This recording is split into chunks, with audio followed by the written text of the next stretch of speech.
Now we get all stiff. Word. Okay, it's weird to start the class this way because the class is not going to be like this at all. This meaning we kind of talk about filmmaking instead of actually doing it. But those of you who haven't been on set before, it's nice to kind of figure out what the jobs are, talk about procedures, so you start to feel comfortable. I feel comfortable. Very soon we're going to be in the middle of it, and I think you will learn more by doing. But it's good to talk about the jobs. If nothing else, those of you who want to direct, you need to know who your department heads are going to be. And you have to decide that way in advance. You can't show up the day of and, oh, wait, who's going to do this? That stuff has to be decided ahead of time. So it's good to talk about all the different jobs on set. I really hoped that Sophie Warren was going to be here today. She's our embedded tutor, but she was at Burning Man and she's not back yet. I think she's coming back the next couple of days. So you will all meet Sophie. Those of you who are here and those actually on Zoom next week, you'll meet Sophie. I had to settle for somebody else, and so I chose Jason. Jason DP'd almost every project last semester, and so he's going to train. We have what we call master students, and it becomes their job to teach the other jobs to those who want to do them. Sophie's done everything, and so any questions you have about any of those, Sophie can help guide you as well. Tim and I will always be available for you too. But when it comes to the red camera and DPing, Jason is the one that you'll want to talk to, and we're going to get to that. We want to start with all the jobs. So let's just go through them, and then please, if you have any questions, Leah or anyone at home, and then if you have any questions about them, let us know, and we can explain them in more detail. Okay, let's start off by who's the boss on set? What? No, but you'd think, but maybe even a better guess than director, but producer. So the producer is the person who hires everybody. So the director has creative control. He or she gets to decide the look and get the actors to change performances, talk to the DP and change lighting, and the director has creative control. But the director's hired by the producer.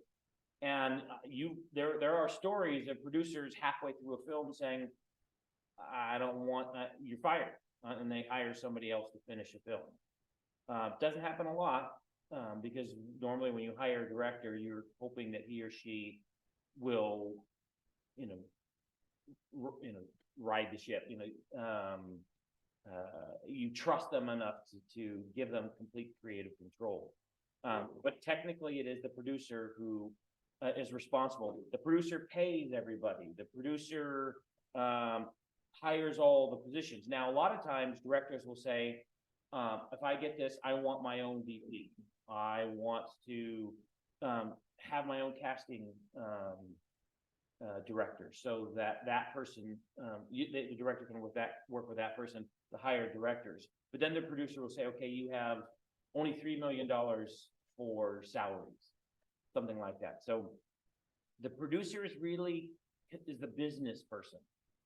Concerned about budgets, time, and it is that person's job to kind of make sure that financially the film is in good shape. Okay, so that's the producer. For the sake of the class, I'm our producer. So if you said me, then for the sake of the class, you're right. We're using everything, all the equipment we use is mine. I own it, I bought it. The food will come from me when we have longer shoots and we have snacks or we have lunch or dinner or something. I'm the one who will be paying for it.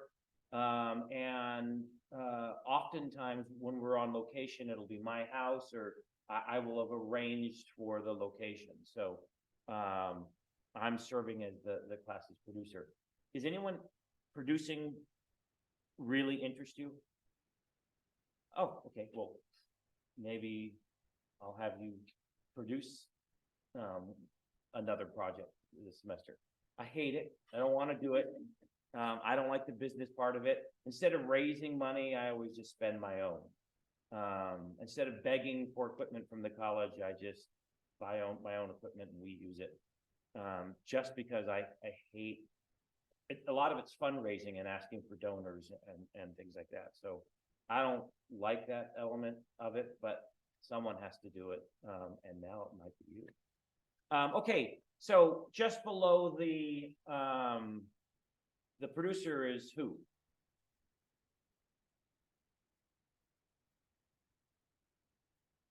Yeah, the director.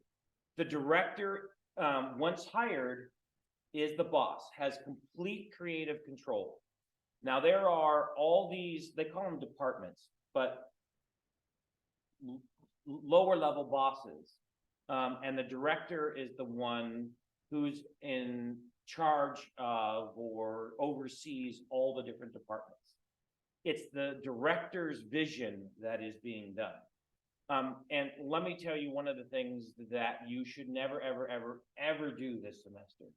If someone is directing and it's not you, you should not say to the actors, oh, you might want to try it like this, or oh, what if you did this, or oh, I think, you know, you can't give direction if that's not your job.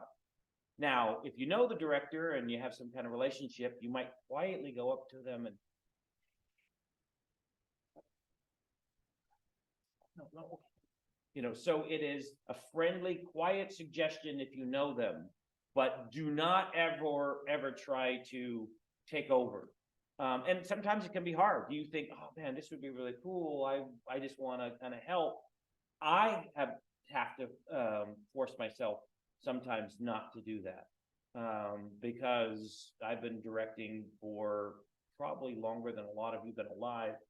And so I sometimes want to kind of give some advice. I'm the producer though. I don't have the right to say, I can say, you're terrible, you're fired, hey, you take over, but I will never do that, I'm just kidding. But it's the director's responsibility, especially to talk to the actors. And that's where a lot of us have that. Any actors in here? Okay, we know some people who act.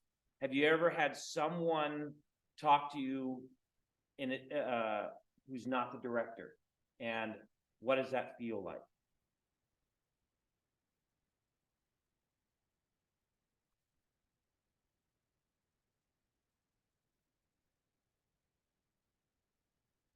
It could be extremely confusing because the director might have said to you, okay, I want you to walk in really slowly and then trip and fall down. And someone will say, hey, you know, you should walk in faster.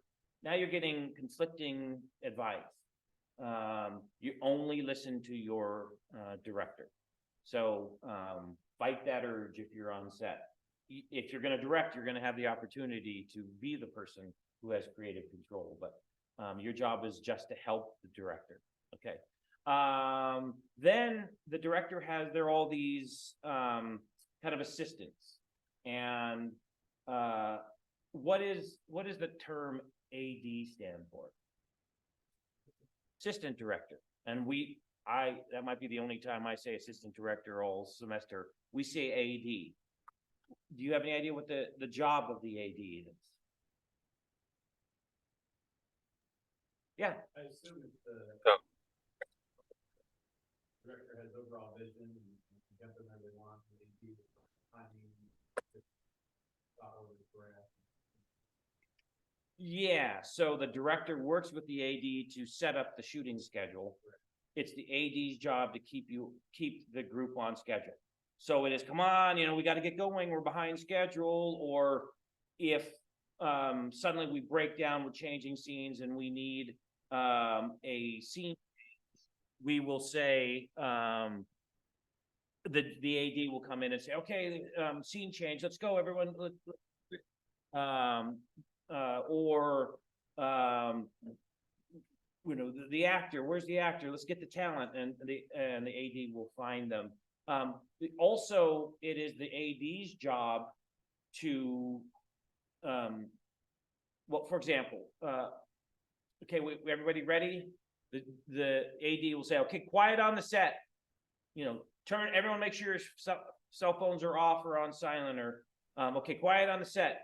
Okay, camera, roll audio.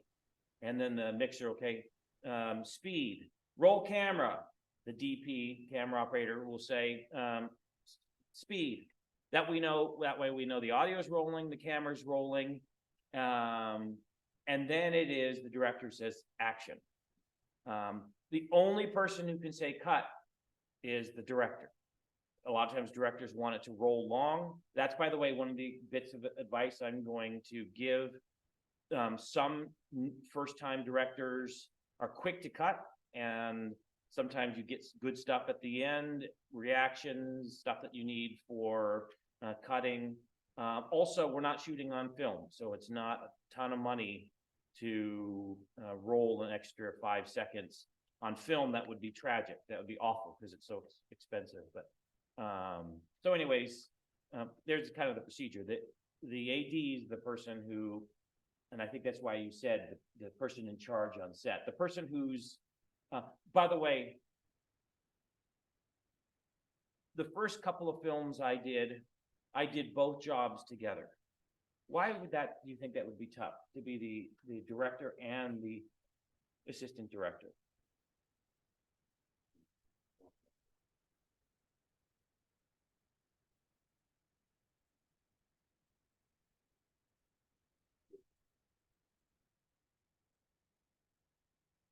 Yeah, so one of your main jobs as a director is to get the performances out of the actors. And you need time to really talk to them and describe what you want, and talk about their marks and all of that. In the meantime, the AD is getting things organized, making sure everything's ready.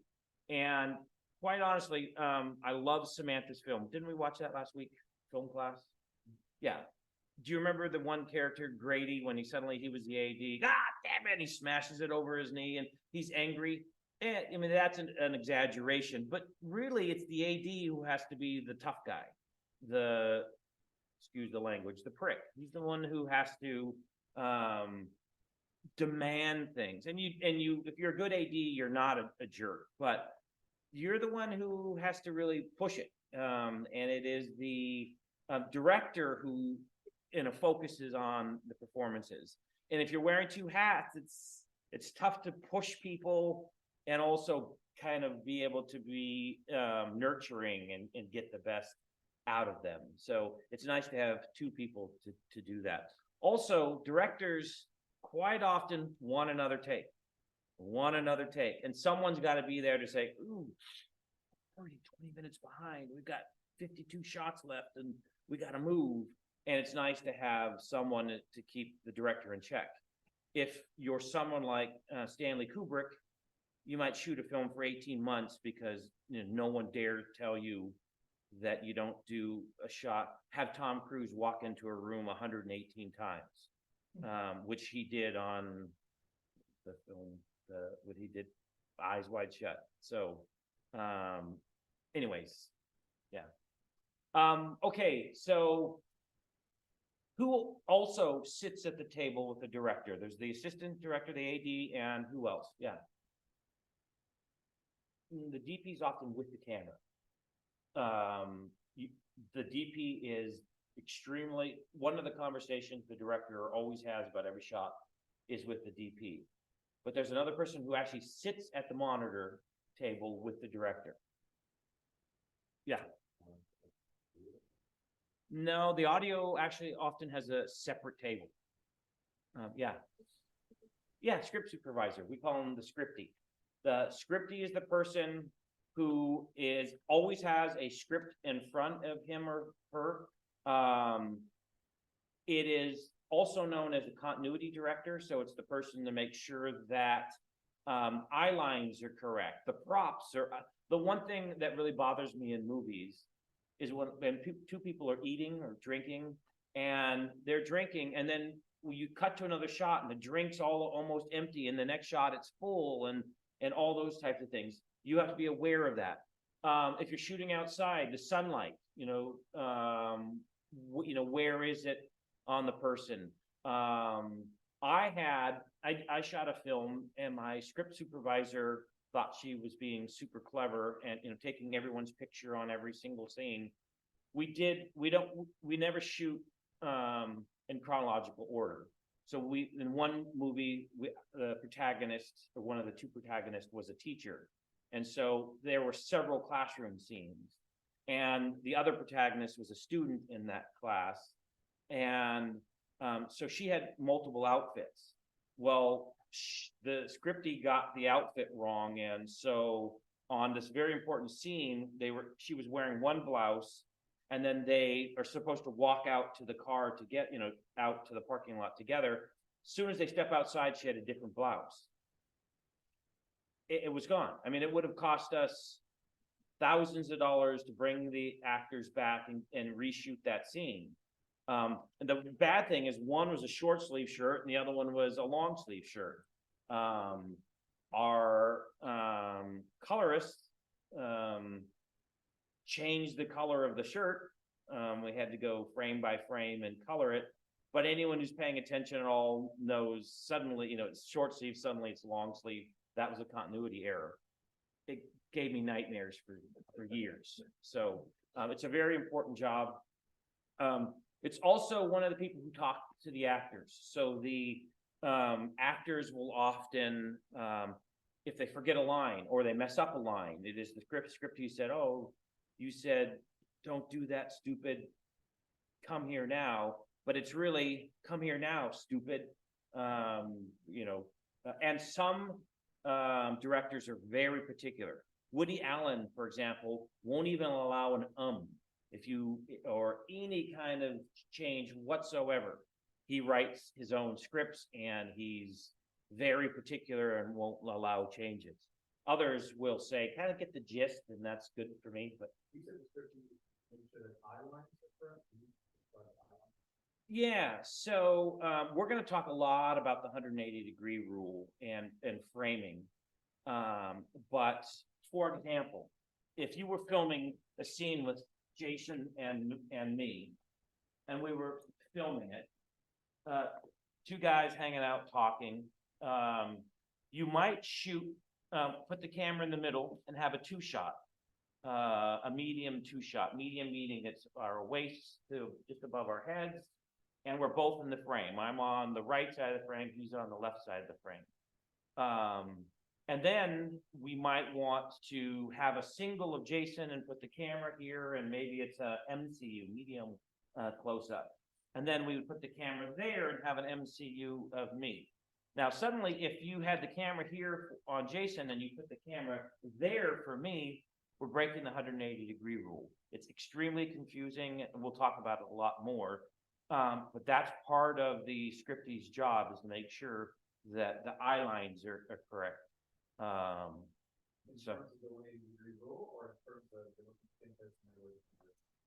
Yeah, I mean, so for example, we did a interview with some of the Gavilan coaches, and we didn't have a scriptie. We weren't thinking as clearly as we should have.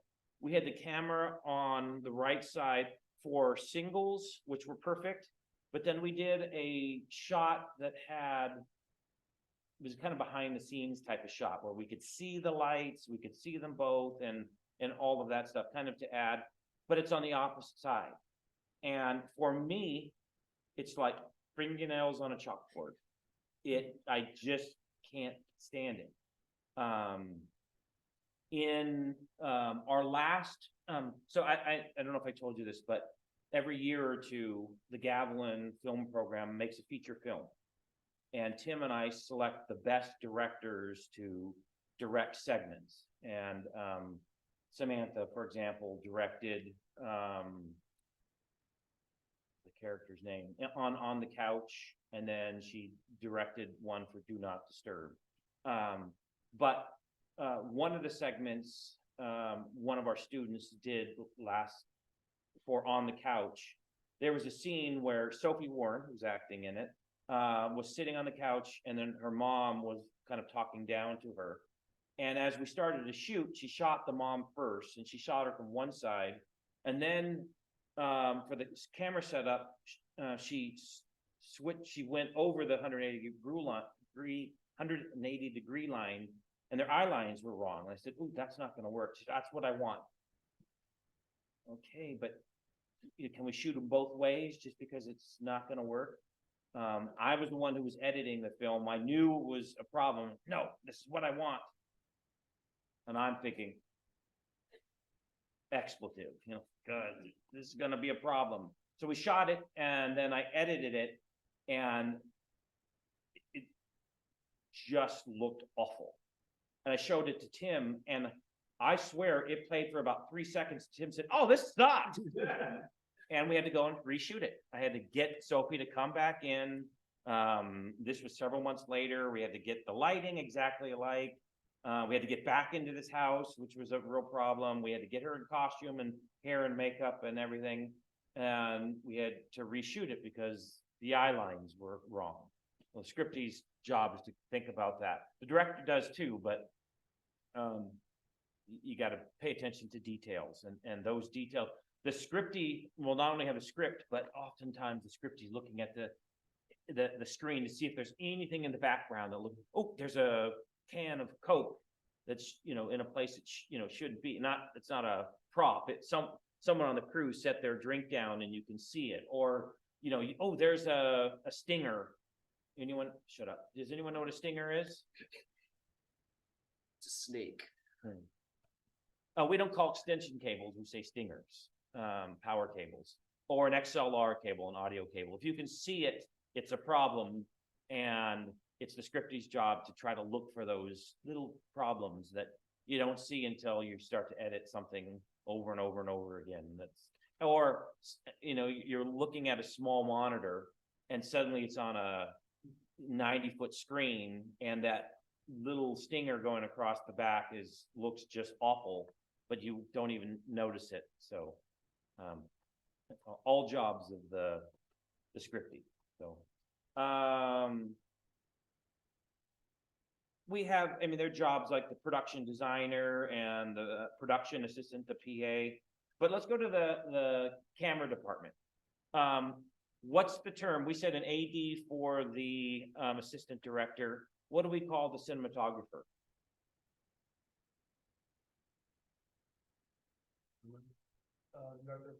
Yeah, the director of photography, the DP.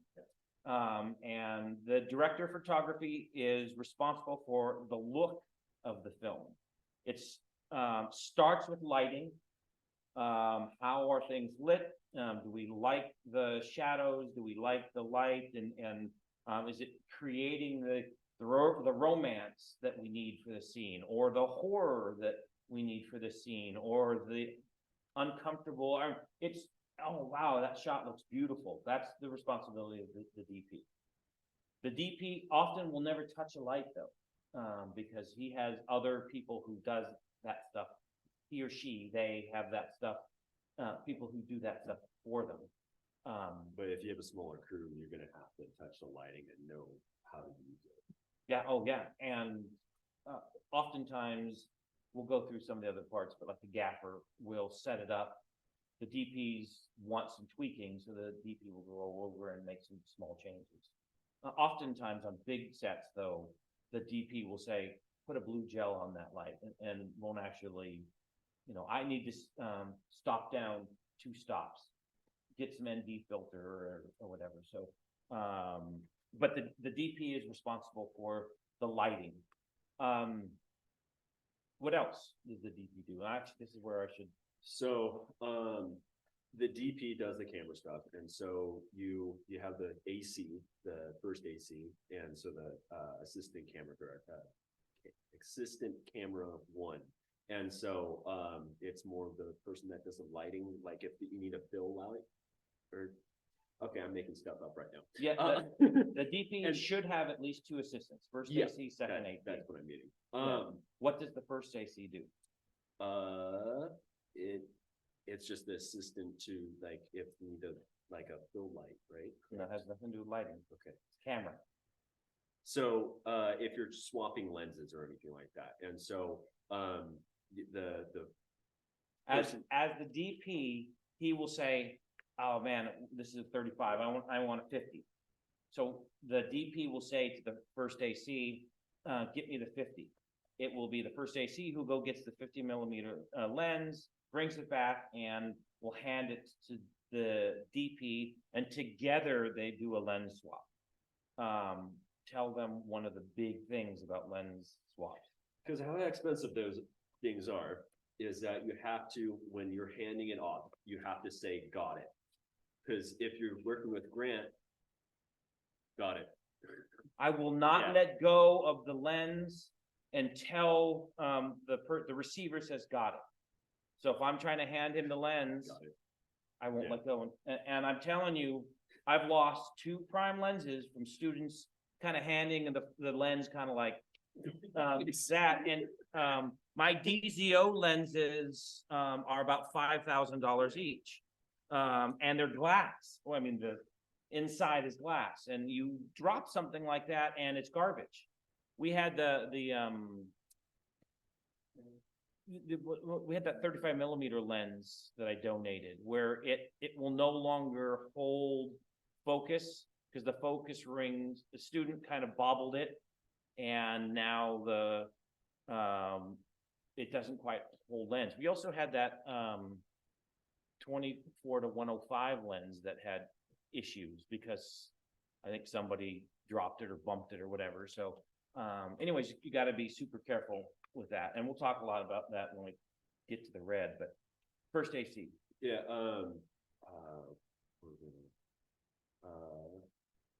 What other things does the first AC help the DP with? so, like the steady cam, so is that part of it? The Yeah, steady but cams but that- let's first talk about if that were the red and changing lenses, what else does the first AC? Camera swap? Or a battery swap, I'm sorry. Yeah, is that what you were gonna say? Yeah, full focus, so the hardest job on set, Yeah. in my opinion, by far, is pulling focus. And sometimes the DP will actually move the focus ring during the shot. We also have our camera sits on rail or has rails, and we have focus pullers on it that can hang on the rails. So you can, instead of reaching over the lens, you can pull off to the side. And then we also have a remote follow focus, a remote control that there are motors that sit on the rails that attach to the lens. And with a remote control, you can get the focus to change. So pulling focus is the most important job of the first AC. And if you want to be a DP, you want to work with camera, you got to practice that. Probably will let you have some practice while we're shooting, but a lot of it maybe in between takes. You can come over and try and work on it, but it's not easy.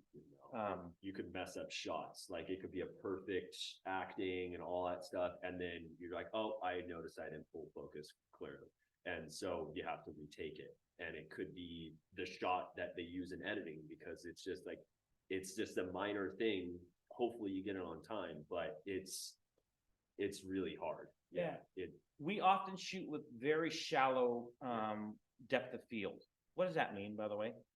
Someone can explain that? Really quickly out of focus behind this stuff. Yeah, so for example, and that has a very cinematic look to it. So a lot of directors want a very shallow focus. So for example, a super shallow focus, my eyes might be in focus, but the tip of my nose is out. And if I'm moving like to and away from the camera, and you got an inch of depth of focus, to keep my eyes in focus the whole time is really tough.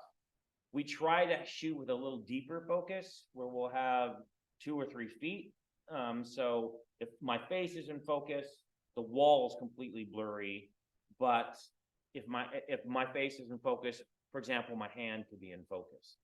But if we were shooting in this angle, if you were to look on the screen, I might be in focus, but Jason would be out of focus. And then he says something important and you rack focus to him being in focus. Now suddenly I'm blurry. Why would you do that, by the way? What are reasons to rack focus within a shot?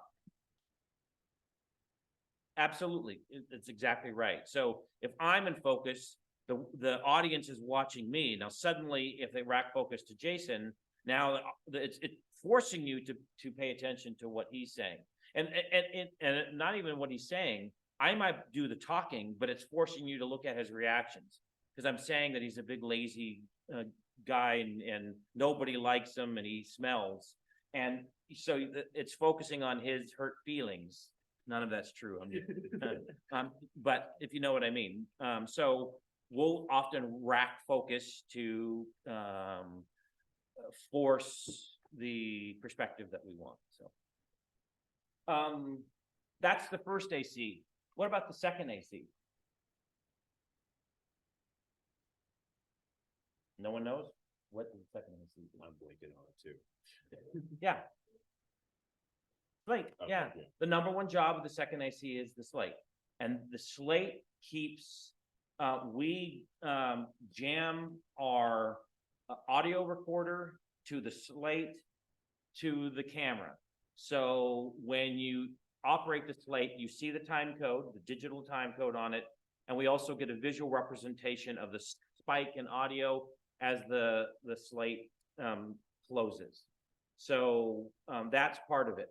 And it's really important. And there are a lot of different rules. So for example, if it's in a real tight spot and we can't get the slate in the beginning, we'll tail slate. And so basically you're turning it upside down and you slate it at the end. Sometimes if we're shooting MOS and, don't say anything. Does anyone know what MOS stands for? Or what it means? Yeah. Yeah, the film set, different MOS. Yeah. It means actually mid-out sound. It's a German term. I don't know why they kept it, but on the film set, everyone knows that you're filming without sound. So there is no audio recording. And when you do that, the slate actually puts their fingers through the slate and they don't close it. So you're marking it, but it's telling the editor, don't bother looking for an audio file because this was shot without one. So you'll learn all those tricks, but all jobs for the second AC. The second AC is the assistant to the first AC. So if the first AC is busy pulling focus, now it becomes the second AC to help the DP with the lens changes or the hot swap. What's a hot swap? Yeah. Yeah. So why is the battery change such a big deal? Because it's more than just a battery change. There's something significant about a hot swap. Yeah.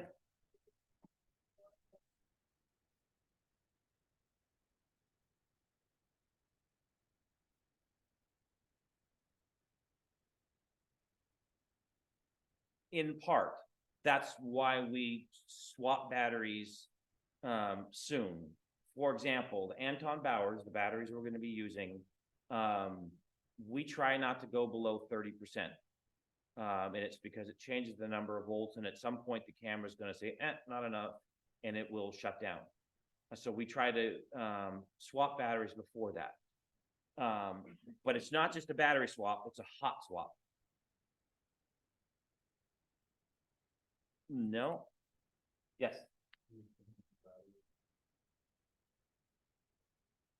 Yes, but a little bit more. Right now, this camera is not plugged in. It's just on a battery. If I looked up there and the battery said, 3%, and I really had to change, what would I do to this camera to make it, to change the battery.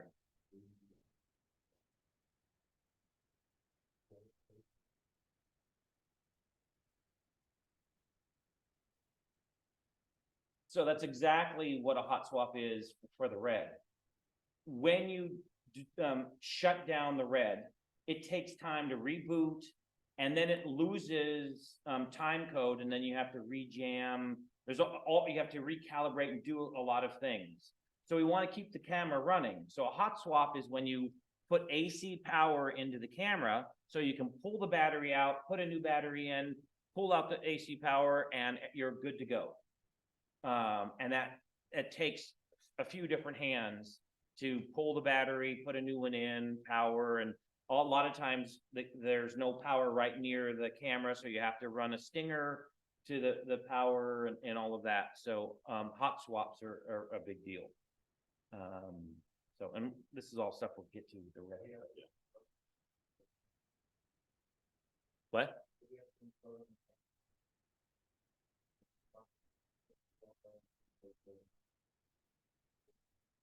Nope. No. Yeah, the gold mount is in a different place than the AC power input.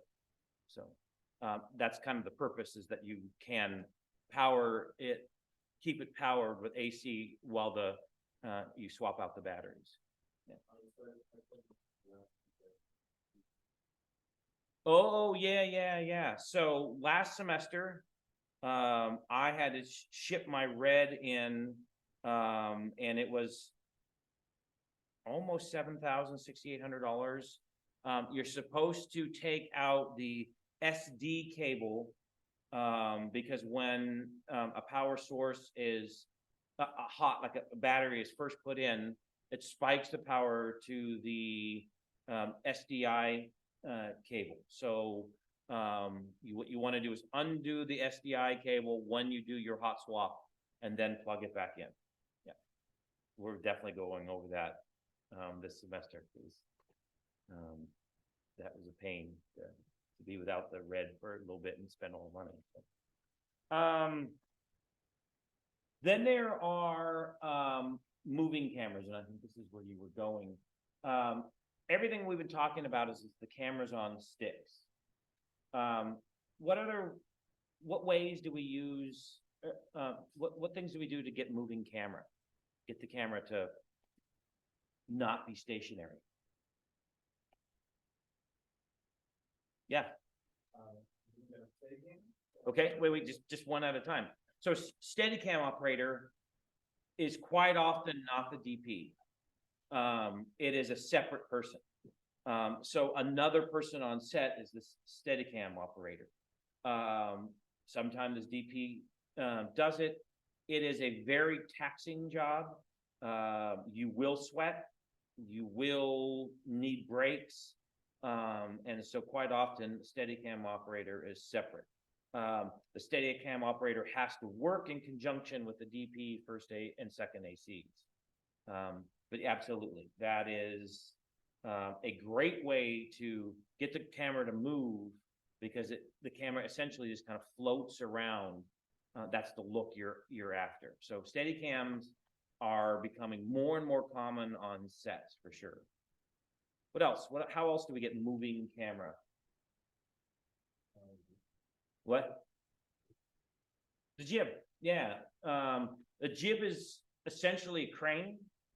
In the old days, 30s, 40s, early 50s, the DP and the director would sit on a platform beside the camera, and they would actually go up in the air, and that's the days of the past. Now we have wireless systems, and we can see the monitors, and the directors can sit comfortably in their chair and watch the monitor and as they're getting their shot.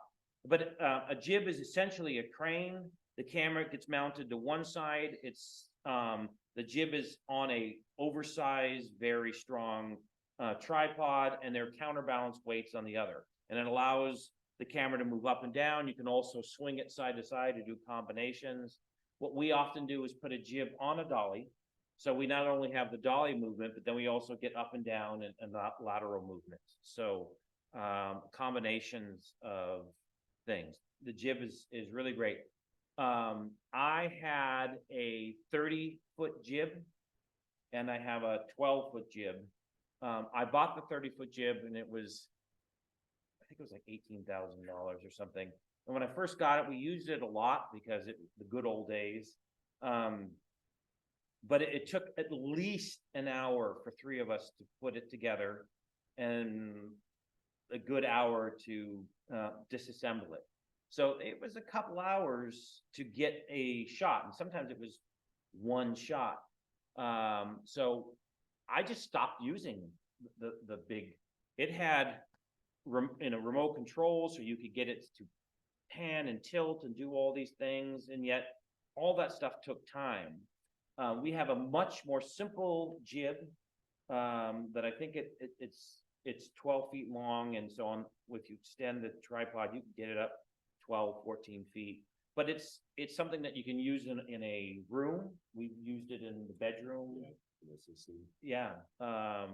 So it is, and it's quick. You can set up the jib in 4 or 5 minutes. So it's something that if you want a different perspective, there's some vertical movement. A jib is nice. Why would I stop using my 30-foot jib though? How cool would it be have a camera up 30 feet? Anybody? What? Yeah. Drones. Yeah, the college has a few drones. We flew a drone just the other day to get some of that footage.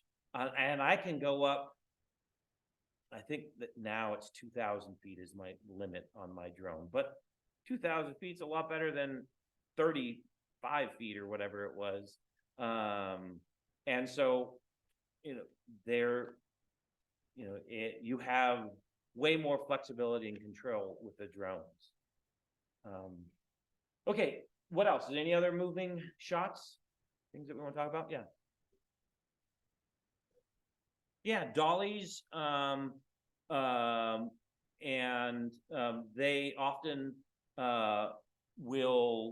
they have their own wheels, but there's also tracks.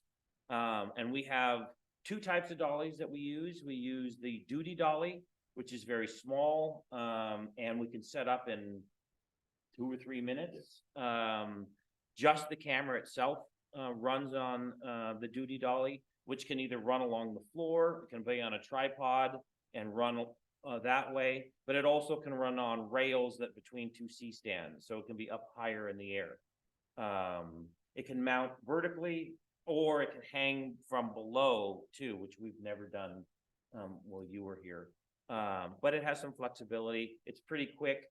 I'm limited to the length of the tracks that I have. So I have 6, 10, 12, and 15-foot tracks, and that's it. The other type of dolly we have is called a doorway dolly, sometimes called a carpet dolly, but it's much bigger, heavier duty. The DP always rides on top of it. It's got a 800-pound capacity or something. It's quite a bit wider, so you can have more room for the sticks, the tripod, and it actually has tracks that lock together. So I have multiple sets of 8-foot, and then I have 4-foot. So we have different lengths. All of it takes longer to set up because it's you have to set up the tracking and make sure it's level, and the dolly is way heavier, but in some ways it can be just so much better. If you have a lot of tracking shots, you want to use the doorway dolly. So those are all things that we can do. So directors, you should be thinking about shots that you might have some movement, and dollies are great. Yeah. It's a smaller dolly and track. Is the motion digital? Keep it even and smooth, or is that all? It is absolutely perfectly smooth. There's no movement in the camera whatsoever. So you would physically move the camera. Right. Yeah. But you don't need to have a stabilization or anything like that on your camera because there will be no shake of any kind. The camera just kind of floats along the rails. If it's done right. But you know, can't necessarily do that easily, very, very easy. But that could be a problem. Yeah, so there are, I don't have one, but there are motors that can control the speed at which the dolly moves. Oh, Yeah, and so essentially, if you want it to go 3 feet in 38 seconds, it will exactly move the same speed the whole way. We do all of ours manually, and you know, sometimes there's some ramping, you know, it doesn't start the same speed, or if someone's not very good at it, they go a little faster and then slow down a little bit, and we try to be consistent. If I can see it, sometimes I'll step in and help. But it does allow for really smooth, fluid movement. And I love a moving camera, especially if it's subtle. I don't like if you're going 50 feet, unless someone's walking quickly or something, but a lot of times just a subtle movement in shots, I think really kind of add to the quality of the shot. Yeah, so overall, it's a very technical job, and so like I've been helping David on one of his shoots lately, and so we don't have a whole lot of equipment, and so we're only using about two lights. So we got our fill light, and then we got our key light, and so you have to be very mindful of shadows, because like if you look right here, there's a double shadow on that lamp back there. And so there's about 3 shadows. So you have to figure out a way to eliminate that shadow. Either you put another light, you adjust the light around, brighten up a certain light. But also it's the coloring. So if you have like a certain Kelvin, and so it's the lower Kelvin is more of a blue light, right? Is that correct? Or is it higher Kelvin? Higher Kelvin, yeah. So you get more of a yellow light on higher. So it depends on what you're trying to visually depict. So like an example is like Indiana Jones is the scene where they're digging up the tomb, and you have the shadow in the foreground of Indy putting his hat on, and you have all the orange. You wouldn't have that shot if you didn't have the director of photography. So there, you have to be mindful of colors, and you're trying to depict a certain emotion that you're trying to get out of it. But also it's the distance that you want for the camera. So if you want more of an emotional shot, and what was that, Good Will Hunting? We had they talked about it got closer and closer when it was ramping up the emotions, right? So it was starting off further away, and so once the scene got more intense, that's when it was almost right on their face. And so that's another thing you have to be thinking about. You have to, it's the certain, you ask your director first of what they're trying to get, and so you have to interpret it and go from there. And so if you like technical stuff, it's really fun, you know. And The job of the camera crew. yeah, definitely. And I think what Jason is saying is that it is the job of the DP and his or her team to create the look of the film, and the DP should be spending a great deal of time. If the director says, I want this to be more intense, more emotional, the director and the DP's job is to try to create a look that creates tension. And for example, if you're ramping something up, you know, getting closer and closer is good. Sometimes you want to dolly in a shot. Sometimes you want to shoot it once wide, then medium close, and then extreme Lower close up. shots for more of a dominant scene of like depicting the person's probably gaining power out of the situation. You have it a lower shot looking up at them. Yeah. Or another shot is that if you want to make them look smaller or less powerful in the situation, you're having the camera up and pointing down at that person. Yeah. but these are all things that, the camera team, work on with the director, so, I don't know, any other questions about jobs for the? When you add things like, the dolly, it is not the DP who's pushing the dolly, so a lot of times you need to bring in, another person, a grip or something to push the dolly. Then you have to have, cable wrangling. Oftentimes, well, we do a lot of stuff where we don't have cables to the monitor. We use, wireless systems, so it's not a problem. But in the past, before we got a lot of these systems, there'd be 2 or 3 cables that needed to be moved as the dolly is moving, and you have to have someone who's holding and organizing cables as the dolly is moving. So, when you start to have moving shots, you have to have more people on the camera crew.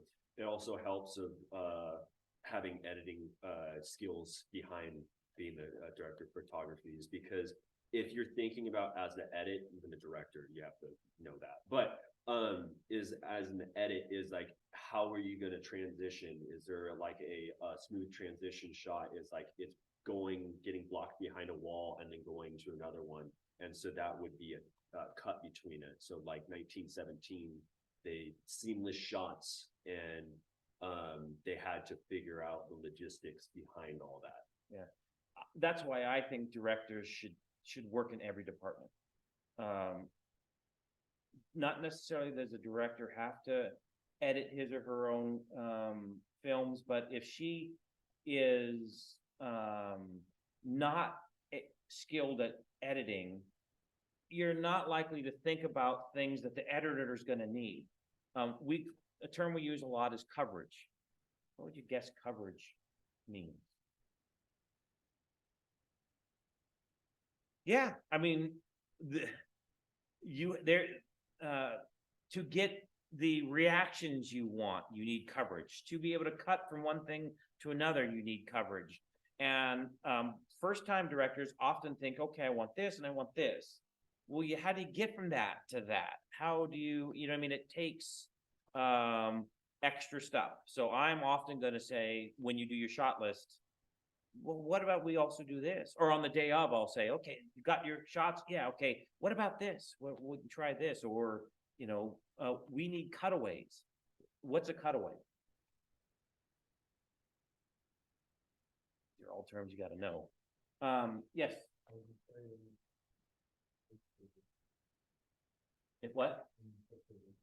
No. A cutaway is a shot that, again, so if Jason and I are talking, and I'm about ready to pull out a gun and shoot him because he insulted my wife, and you might have a shot of me with my hand going behind my back, and that instead of me suddenly pulling out a gun, you might want to see the hand going back and grabbing the gun. You might see, those are reaction shots, and those are really smart to get. A lot of directors focus on the dialogue. I want to see the actors saying the lines, but I think equally as important is the other actor listening and reacting to those lines. I'm going to kill you. Less important than you see me say that is Jason's reaction when I say that. It's like, what? So reaction shots, but cutaways are things that might help tell your story. It might be that he's looking over and there's another person who has a baseball bat, and I don't know what, I'm being silly, but there are shots that can help tell your story that are not part of the main action, and you need to think about those and put them on your shot list if you're directing. So okay, let's go get to lighting. We're going to spend a couple classes where we really go through all the type of lights, and we're going to practice, and we'll start with a 3-point lighting scheme, because that is kind of the standard when you're looking at that. We're going to talk about key light, fill light, backlight, but then we're also going to talk about how to get different moods or looks to your film. We're gonna talk about the different types of light. We'll start with 1K lights, but then we'll go into Kino flows, and we'll go to dimmable fluorescent, and then the big thing is the LED lighting, dimmable LED lighting, which you can change colors. We're going to talk about gels and diffusion and all of that. So we'll spend lots of time doing that. But the DP, we've talked about that. If the DP says, I want more key light, who's the DP saying that to? The term is the gaffer. The gaffer is the main person who handles the lighting. It's the person who shapes the light, chooses which lights to use, creates looks and all of that. Handling the lights, moving the C-stands, all of that stuff is the gaffer. The gaffer is actually chief electrician, but on the film set, essentially that means that's the person who's working the lights. Now, the gaffer is not alone.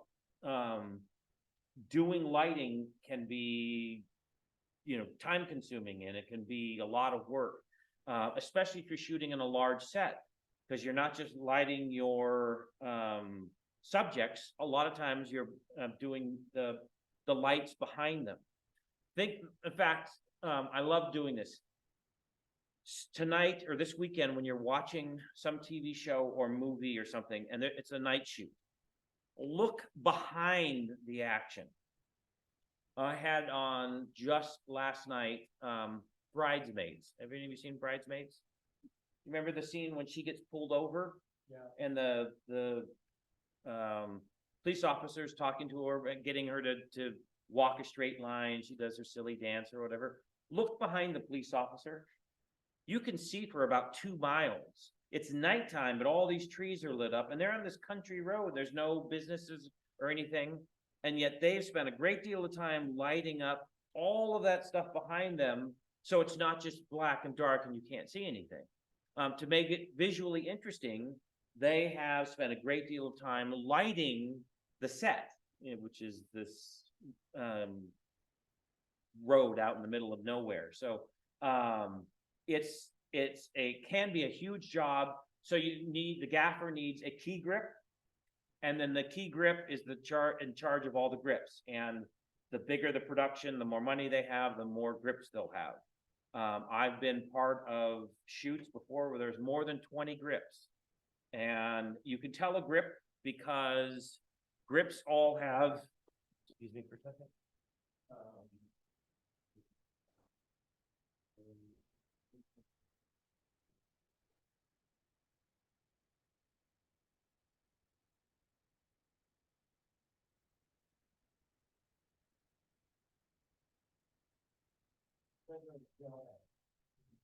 No.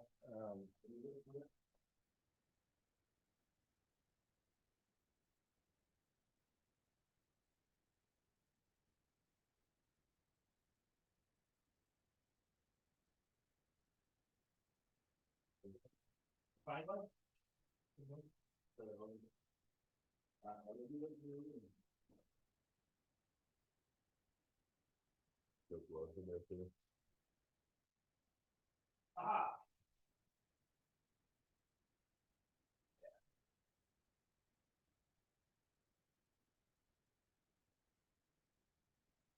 Did anyone know what this is called? You know what the real term is? Yeah. If you are on a Hollywood set and someone says, hey, can you get me a C-47? And you say, a what? Or you mean a clothespin? You probably get fired. You can buy these for pennies at Safeway or wherever you can buy them. If you go to B&H, they're probably $5 each. Because these are important for flipping on gels on the barn doors and holding diffusion and ND filters and all of that. But on set, they're called C-47s. And grips is what I was gonna say, oftentimes will have dozens of C-47s clipped to the bottom of their shirt. They often will have a lot of them. They also will have, if they have skinny wrists, they'll have gaffer's tape, something that you have to have. See, I have fat wrists, you can't use them. So I would have a hook, and then I would hook, and I have my gaffer's tape with me at all times. Yeah, yeah, you got grips have their stuff. Jordy, what's the other thing that all grips have on them?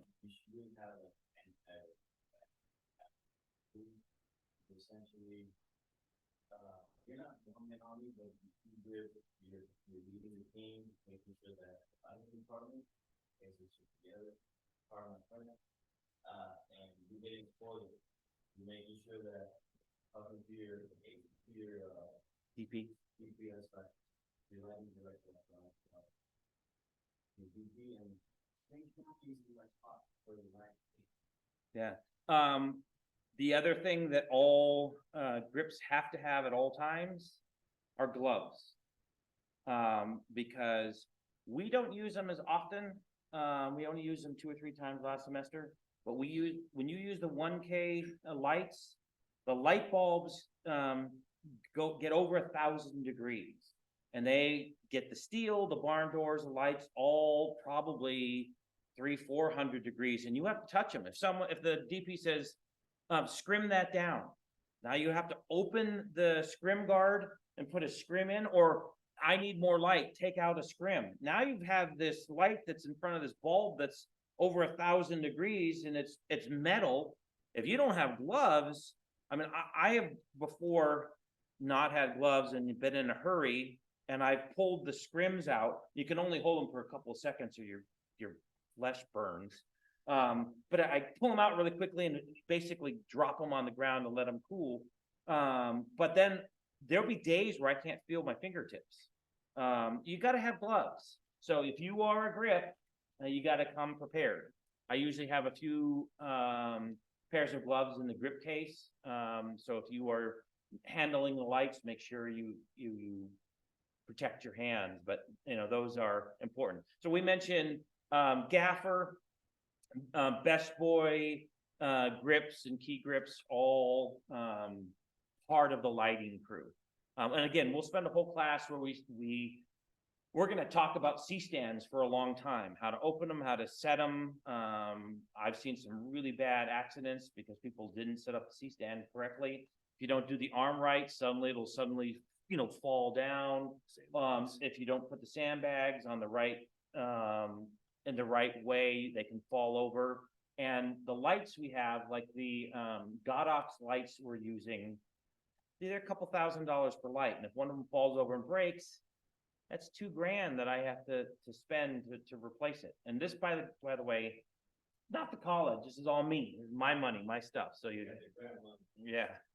And so we want to make sure we get things done right. So audio department. How many of you are in the audio class?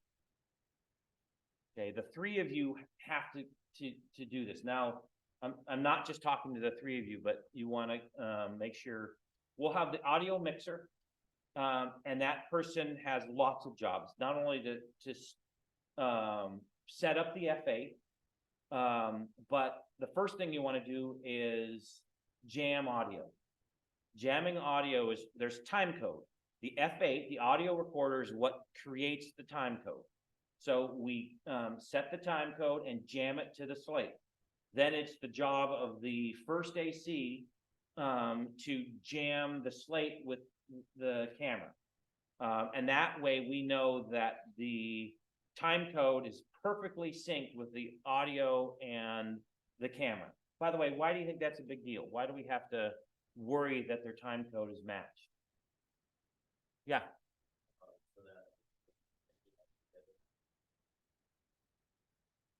Yeah, if you're editing on Final Cut or Premiere or DaVinci Resolve or one of the good editing programs, you can highlight all the audio and all the video files, tell them to sync, they will find time code, and now suddenly all of your audio files are synced with your video files.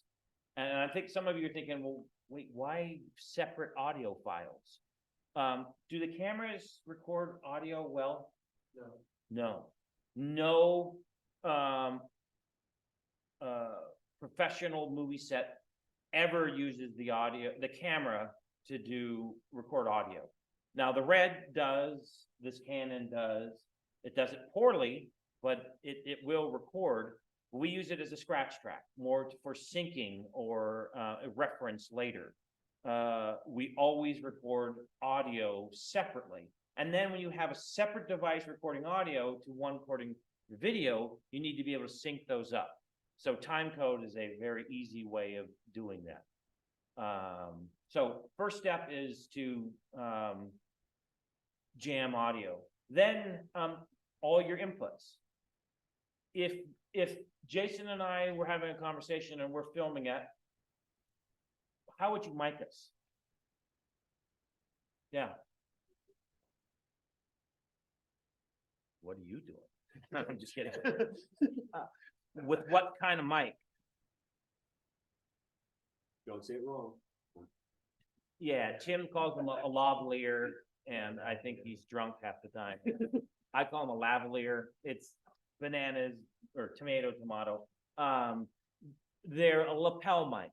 There's a little microphone that attaches to your clothes, that has a wire that goes to a transmitter, and then wirelessly it sends a signal to a receiver, and the receiver plugs into your audio recorder. So it is quite often better to have a mic on my body recording my dialogue and one on Jason recording his dialogue. And it does a really good job of catching the things that we say. Is that it? Yeah. So what is Yeah, so we use special microphones called shotgun mics. And a lot of times you see people holding microphones, they have a handle and they're omnidirectional. The shotgun mics are very directional. The longer they are, the more directional they are. So the shotgun mics have a shock mount. They attach to this mount, which then is attached to a boom, and the boom can extend. So you could be the one miking us, sitting or standing way back there and holding the microphone on a pole. The thing about it is, no matter how directional it is, the closer it is, the better. And it's for all sounds. Now, we're making more sounds than just talking. There's creaking of our chairs. There are things. And also, a lot of times there are problems with lavaliers. By the way, what do you think some of the problems with lav mics? Yeah. Yeah, it's a huge problem.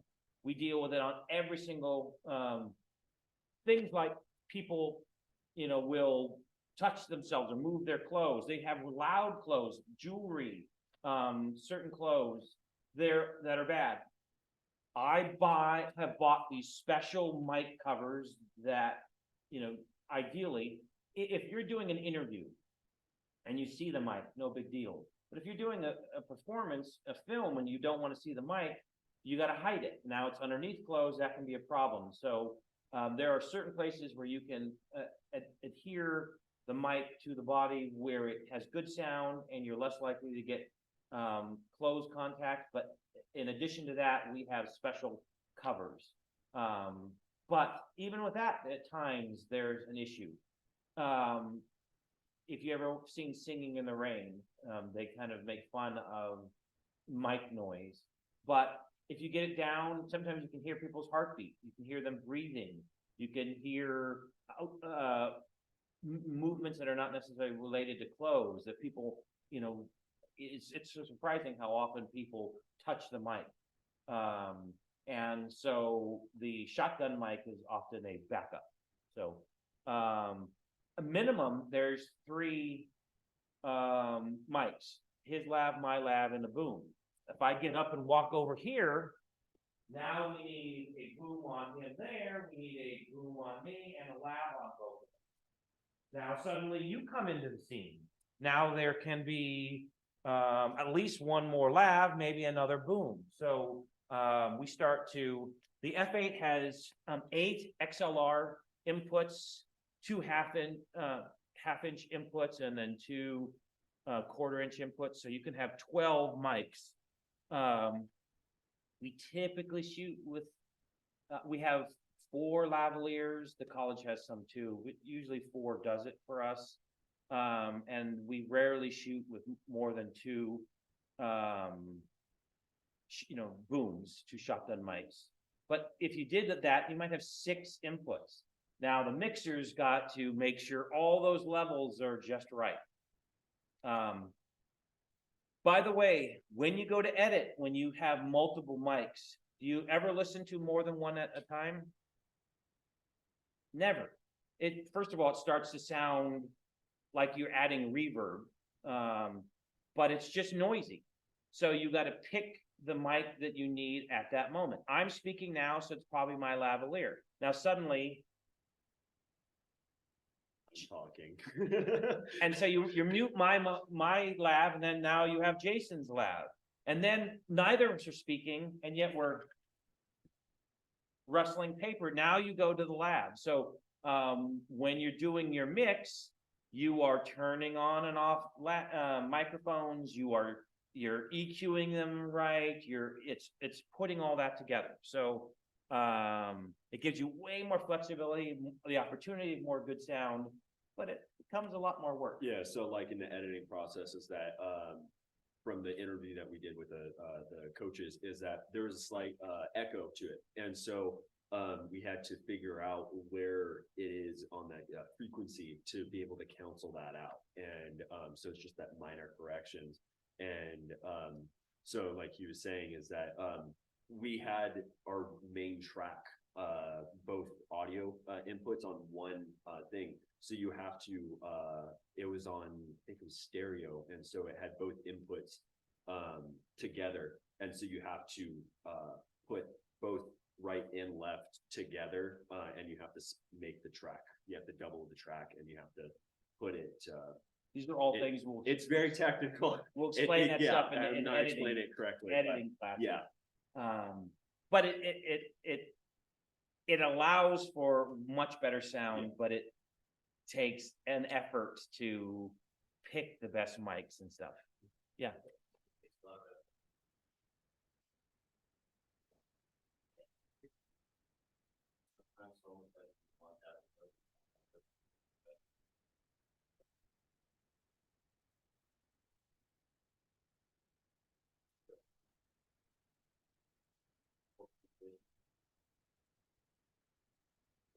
Yeah, Rendon was particularly good at fixing bad sound.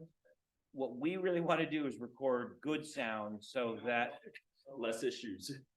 we're going to have, and this is another exercise for the audio group, there'll be times when the audio is just not usable. I'll give you an example. I remember many years ago, we shot this fight scene. It was a poker scene. We shot it in here. The lighting was really, really cool. We had a round dolly track, so we could dolly all the way around.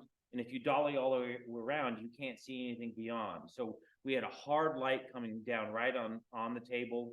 The light looked great. We had 4 really cool actors, and it was a poker scene, and they're gambling. And the timing of the dolly had to be just right for people's lines and reactions. And it was really cool. I was so proud of this one scene that the class shot. We had someone who thought he knew what he was doing on the audio mixer, but didn't. So he was pushing record, and then pause, and then at one point he forgot to hit record, and then so he hit actually pause when we should have been recording, and then it just got all messed up, and he wasn't listening, and there were times that there was the audio was absolutely unusable. The scene that looked spectacular, I loved it. We basically had to re-record the audio. So One of the actors actually died, which is kind of sad. And so we had to recast the voices, and we looped the whole scene with 4 different actors. Fun audio projects for us to do. But it's more than just the actors saying their lines. What else is there that we're not hearing? All the other noise, chips on the table and cards and people drinking and chairs moving and ambient sounds, and all of that had to that's called the Foley. We had to Foley the whole scene and then loop the whole scene. And it was really fun to do, but we spent hours and hours and hours re-recording in the audio. And if done right, it could have all just been great to begin with. So, we are going to have a project where we take a famous scene. Last year we did Ghostbusters. The year before that we did Back to the Future. And we've done, every year we do take a famous scene and we start from scratch. We'll do all the audio, and it can be really fun. If you're an actor, you get to do some looping. And if you're a screen actor, it's a skill you have to be able to have. You have to be able to reproduce your performance in a sound booth. I want to let you know that 90% or more of all audio in films is done in post. A lot of what you do is getting really fancy scratch tracks, so kind of what to replicate or redo. So anyways, that's all the stuff that the audio people will do, and I hope you really get a lot out of that. Let's just rip through these other art department. There's the art director, prop master, set decorator, dresser, storyboard artist. These are all things that help the look of the film. We will all in this class, we'll all kind of team up and follow the guidance of the director. But the director this semester, the director is going to need to say, I want these looks. So how are we going to get them? Together, we'll get the paintings or the furniture or whatever to dress a set. Or if we go to a location, we go to my living room and you don't like, my pictures of my kids on the wall, then we're going to need to take them down and put other things up or whatever. So we'll all work with each other to create the look of the set. Then there's makeup and wardrobe. I found this always really frustrating when I first started directing because like on the first film, I hired a makeup artist and spent like $1,000 on makeup, and then none of my actors would let the makeup artist touch them. A lot of actors want to do it themselves.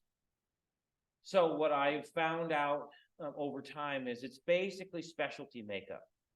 You have a master in Sophie Warren. She's the embedded tutor.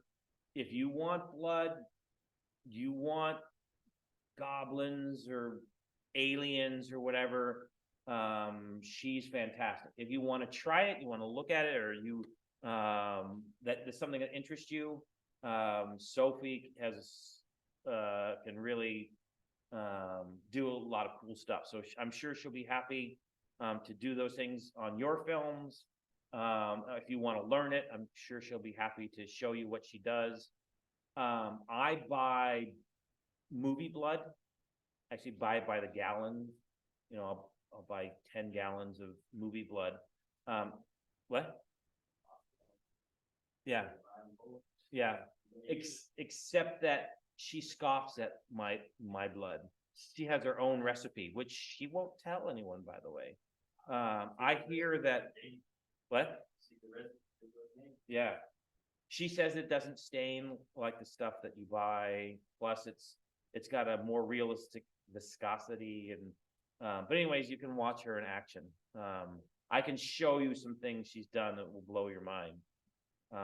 Our Do Not Disturb film, which will be in theaters hopefully soon, has a lot of her work, and so you'll be able to see some of that. But,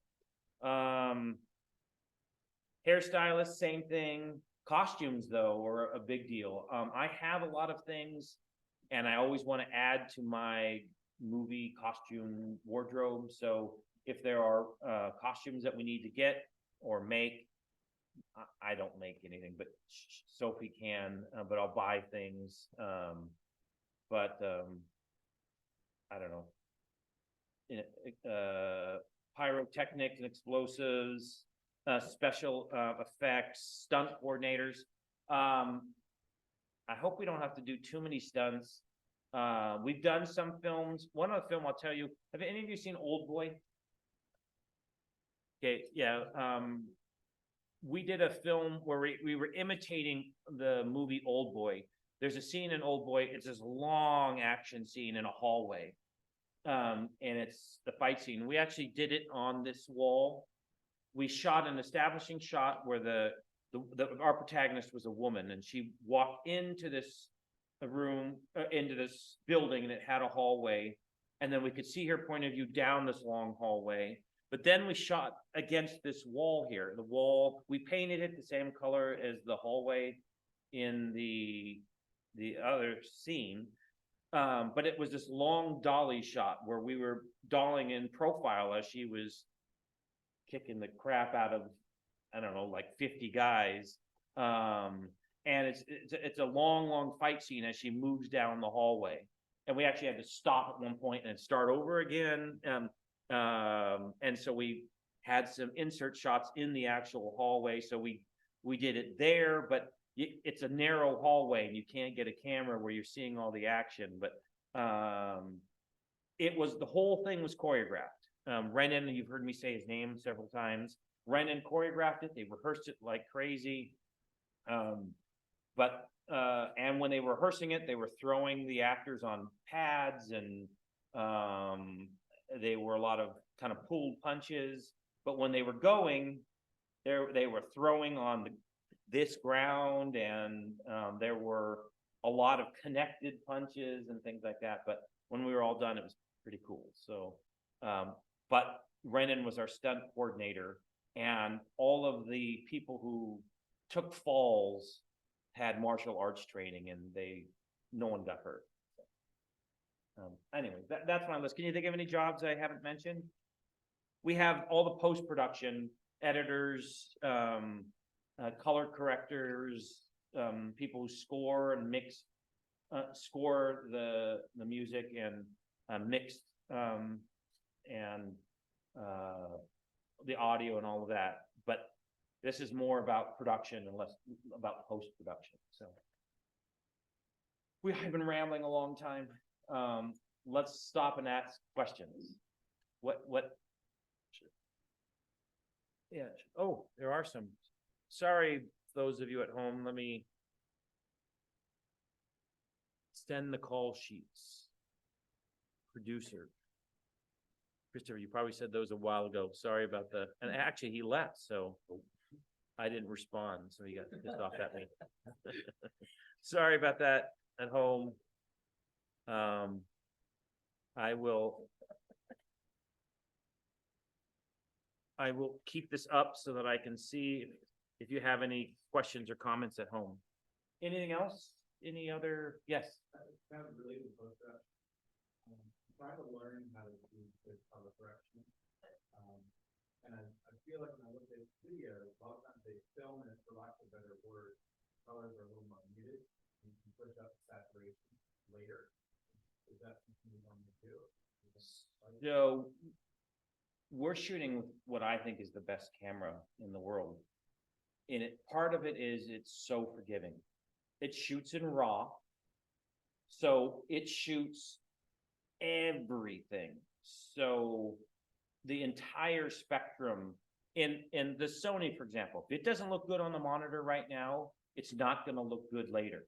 And you're going to try to fix the problems. The red, you don't white balance on the red because it records everything you don't need to. On a lot of cameras, if you don't white balance, you have problems doing color correction later because you don't have a starting point. I mean,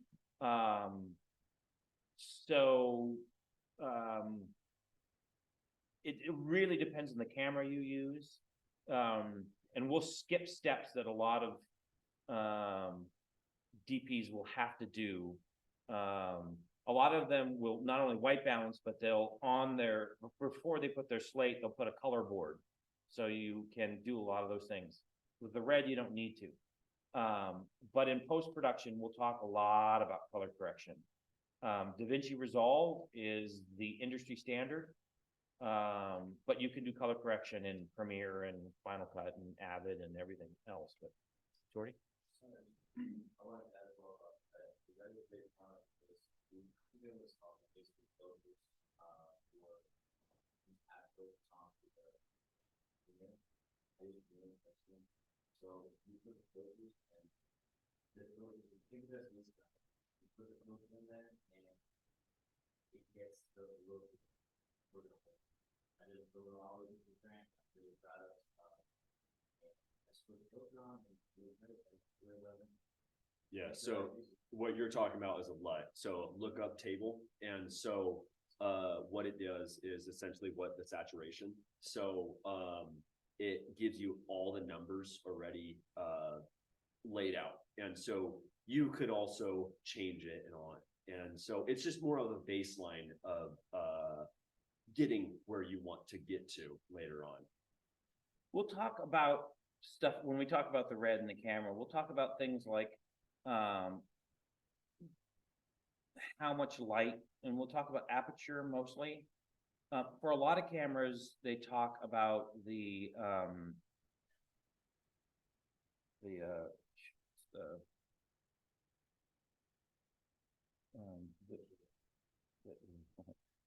forget the term.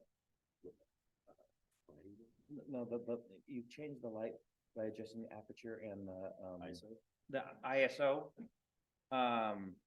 For the red, the ISO, it's all digital. And the red captures 22 stops of dynamic range. That's really rare. Not even the RE can capture that much. So, and it keeps all of them. So you can change the ISO in post, and no other cameras allow you to do that. Now you want to use the ISO to make sure that your aperture is in the right place so that you are not overexposing the highs or underexposing the lows, and we'll talk about that. But the red is just way more forgiving. I also think it's particularly user-friendly. So when you learn it, you'll see kind of how nice it is. The main thing is that you may have to make sure that you're capturing enough light and that you're keeping things in focus. And that's with all cameras. We'll talk about that a lot.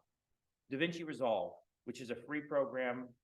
I use it. That's what you should do your coloring in. The editing class, we actually have a whole lesson plan. Actually, Brennan came in and we recorded it, and it's there. And those who've never color corrected before say, oh wow, this whole thing. He talks about nodes and all of that. And it's overwhelming at first, but once you start getting into it a little bit more, it gets a little bit easier. But yeah, I'm still learning, trying to figure out all that stuff. But yeah. But the post-production stuff will come in the editing class. It's gonna start being taught every semester, but it's gonna start in the spring. And Tim will spend a fair amount of time on color correction. Other questions about job or the filming or on set? Okay, this semester, the class technically starts at 10, but when we start shooting, it's not necessarily going to be regular. We might be at 10, we might start earlier because of we want the morning light, or we might film into the night. And so for example, I know, let's take David's film, the one that I was telling you about earlier. It's a ghost story, but it's a comedy. It all takes place at night. He wants to shoot in my living room, and my living room's tons of windows. We could never black them all out. So we're gonna have to wait until it gets dark. So we're gonna wait until after daylight savings time to shoot that one. But we'll probably start shooting at about 5 5:30 at night, and then we'll go until we're done. That day, for example, we will not meet at 10. We're gonna meet at my house at 5:30. Yeah. Absolutely. This is kind of on your schedules. The class is meant to be super flexible. And we know that there are gonna be time, I mean, you might have plans to be here from 10 to 2 and then you work or whatever, and so it won't work. You're not obligated to come. If you have a job or something and you wanna come at 9, after you get off work and join, that's great. We're not expecting everyone to make every shoot. Just know that some of the most exciting stuff this semester will happen in the shoots. In that particular film, we want him to be translucent. So we're gonna shoot background plates and then shoot him and then with a bluish tinge, and we're gonna combine the two to create the look of the ghost.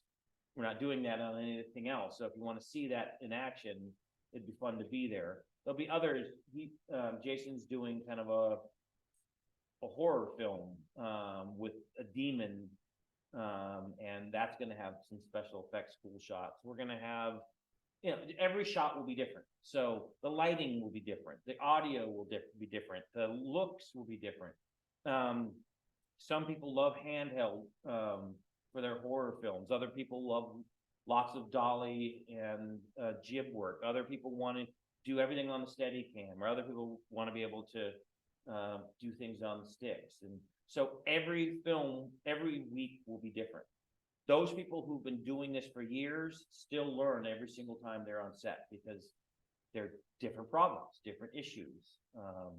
Things that happen in one week might not happen the next. And all of those are learning possibilities. So we hope you come when you can. No stress if you can't. We're going to always try to, unless we don't have enough people, we're always going to try to have BTS, behind the scenes footage shot. So if you can't be there, you'll see what we're doing, but it's not the same. It's not like holding a boom or pulling focus or operating the slate or working with the lights. You're seeing it and Tim's talking about it, but it's just better to be there when you can. It won't affect your grade at all. You will enjoy it. One of the things I'd like to add to, or ask, I should say, is we will often be there for 4, 5, 6, 7, 8 hours filming. I try to have food, and I like to have snacks throughout the day, snacks and drinks. So if you get hungry, you have something to eat. And then if we shoot long enough, we'll have a lunch or dinner or something. I tend to this is what students tend to drink and eat the most. I tend to have things like water, Coke, Sprite, ice drinks. Kind of what I figured works the best. When I buy other things, sometimes no one touches them and it seems like a waste. I'm not a coffee drinker, so if you are and you needed to stay a week or awake, bring your Red Bull or your own coffee. Geronimo kind of wants you to bring one for him sometimes too, but but that I also will have snacks. I used to bring things like apples and bananas and nuts, and no one ever touched them. So I kind of tend to buy chips and candy and stuff. Not that I eat them, but I want things that will get eaten. Yeah. Cashews? Okay. I've bought them in the past and buy those individual packs.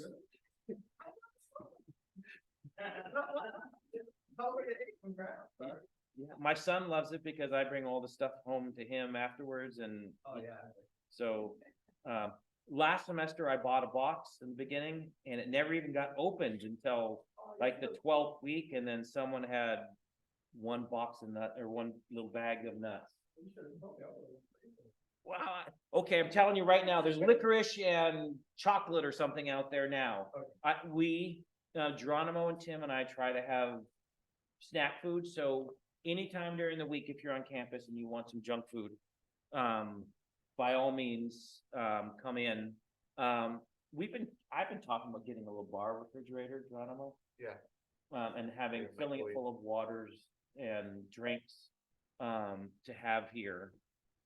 If we can find a spot, I might get one, but then it doesn't need to be when we're shooting. If you're on campus and you're taking a class, we want to make sure you got something to snack on or get a drink. But is there anything that you think would be good other than cashews to have on set? Yeah. What?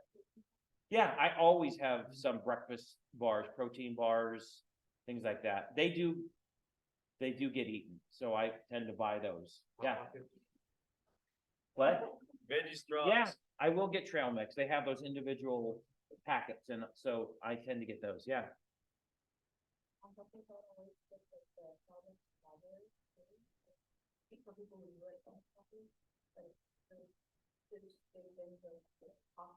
Yeah, so I'll tell you what my pre-shoot looks like. I have to load my truck full of so much equipment you can't even imagine. It takes me, I start probably 2 to 3 hours before we're supposed to be on set, loading my truck. And then I rush here, and then I have to drive on campus, and yeah, I have to fight security and try not to get arrested. And so I never have time the morning of, and you kind of need to, it's gotta be, so, directors, if you want people to stay awake, maybe that can be your one thing, is you get coffee for your crew. Get some Nescafe, Yeah, some good cream, good to go. yeah, so, I'm not a coffee drinker, so it has no importance for me, but I know my wife cannot start her day without a cup of coffee. And sometimes she doesn't eat anything until like 2 or something, because she's had her coffee and that's enough, but it seems crazy to me, but yeah.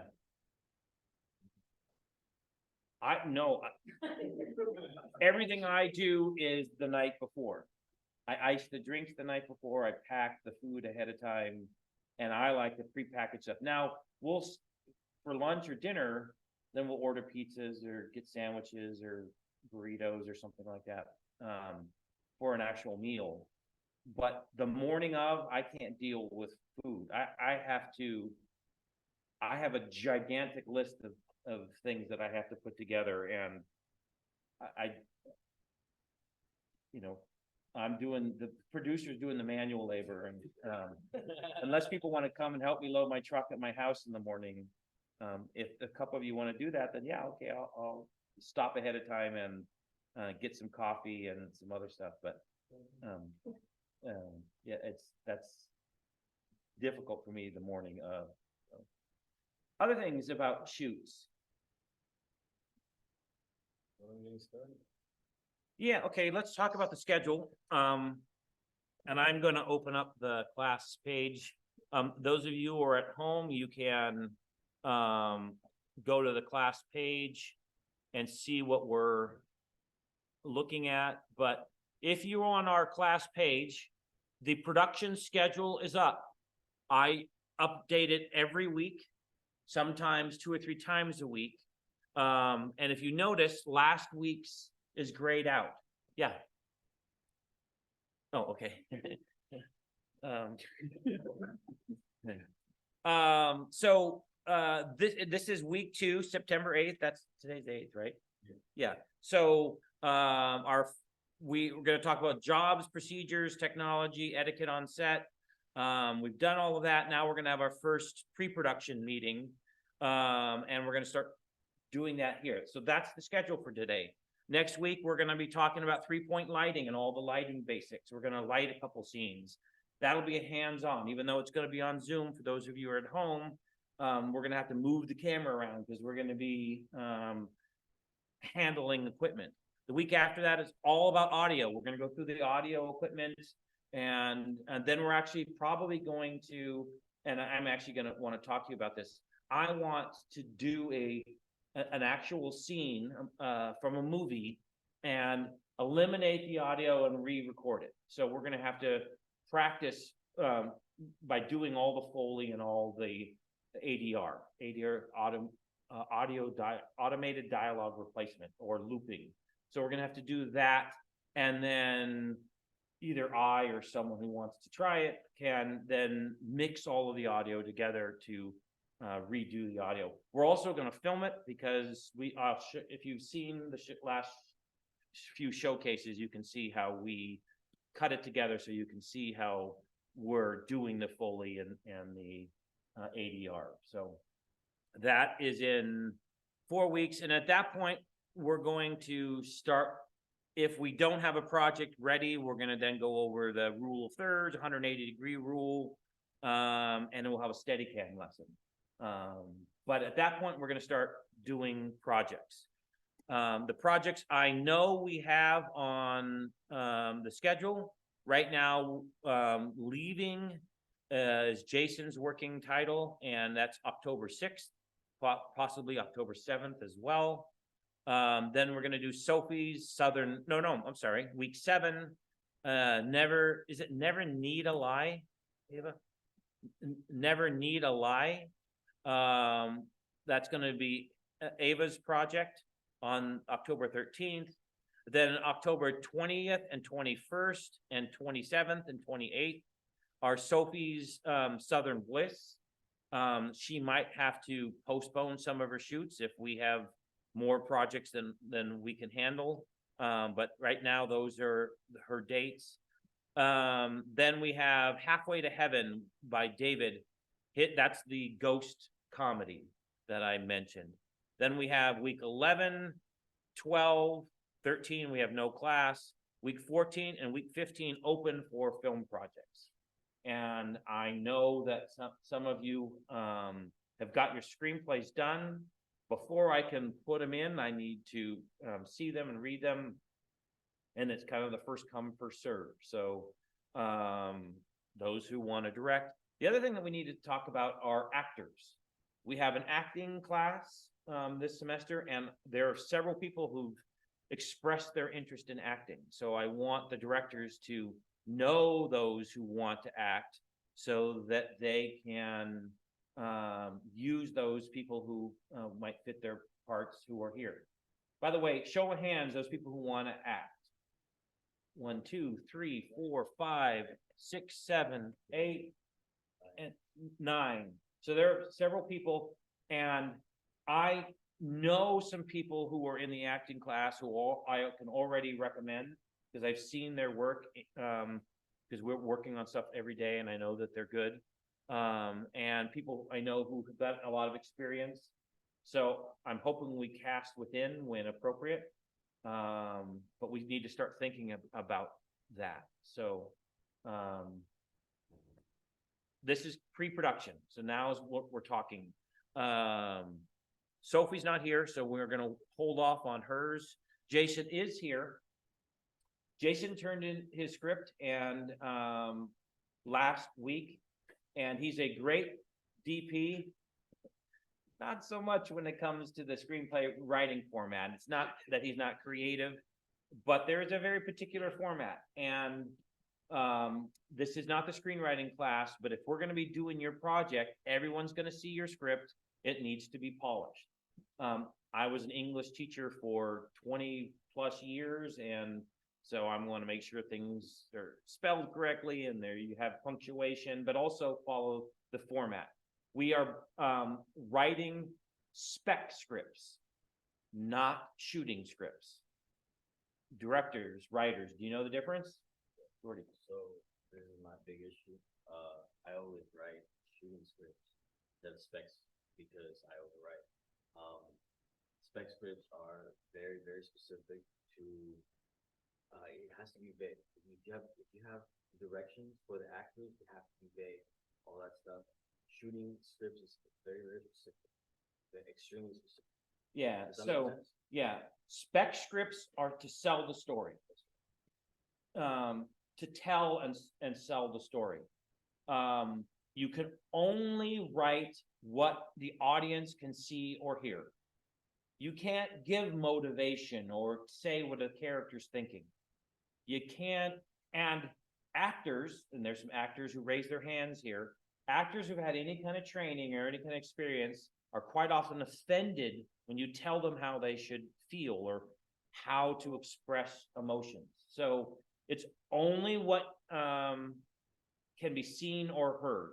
That's what goes in your script. You also are not talking about like the type of shots. You don't say this is a dolly shot and the camera's going to swoop in here. No, the directors take those notes, they add those things in their own script. A lot of times, the only people who see the shooting script are the directors and the DPs. Sometimes they'll have the scripties and the ADs involved with that as well. But it's a smaller group who sees the shooting script. It's the telling of the story that we care about. So that's what I'm hoping you'll follow. There was a request last week for short scripts, and I put, I think, 4 of them on the class page. So you can see some other projects that have been produced in this class in the past. So you can see the format. But the sooner I get your scripts, the sooner we can fill those slots. Now, what things do we need to do to make sure that the directors and writers have what you need and are ready? One of the things that Jason volunteered, pretty gutsy of him, is I started, we did what, half a page? Yeah. Half a page, and we took about 20-30 minutes to Yeah. do so. When we're all done, I'm going to continue to go through his script. And it's not a cruel thing. Jason's particularly good. You have to be open to suggestions and things like that. But I'm going to take the scripts and essentially rewrite them or tweak them. The closer to the screenplay format they are in, the less work I have to do, the better you are with your writing, the fewer grammatical changes I'll need to do. But a lot of times what I do is dialogue. Beginning writers write too much. In realistic dialogue tends to be more simple and more relaxed. And so I want very authentic, kind of realistic dialogue. And then the screenplays that follow the format. So I'm going to go through that with Jason. If you want to eavesdrop on that conversation, if you're a writer or you want to see, he's open to anyone kind of watching as we make changes. So that'll be at the very, very end. Anything else though that we can do to prep for these upcoming projects? What do you all need? Ava, let's talk about yours. You are the second project on the books right now.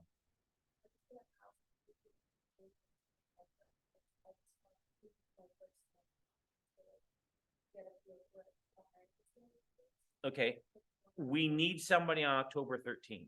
Is there anyone who is, yeah? Okay, so when I revise this, I'm going to put you on October 13th and we will move you back. Okay. Good, so we're starting to revise the schedule. What else? Yeah, okay, so Jason is the first project. We're filming at my house. My address is 2435 Olea Court here in Gilroy. It's if you go up Santa Teresa, you take a left on Mantelli and you go all the way to the back. I will post it repeatedly. And I have a fair amount of parking, but if it's not endless parking, I'm in a residential area, but on the very outskirts, and we kind of, when you drive down the cul-de-sac, by the way, you keep going. So you'll once you're there, you'll find it. if you use Google Maps or something, it'll take you right there, but, we're gonna shoot there, and I think we might shoot 2 or 3 things there. I think we're doing a few scenes for Sophie's film at my house as well. So locations, for yours, aren't we shooting, in a variety, because yours is, a lot of it's a montage. So less, audio guys are less important to you, except that you do have one scene with dialogue in a coffee shop.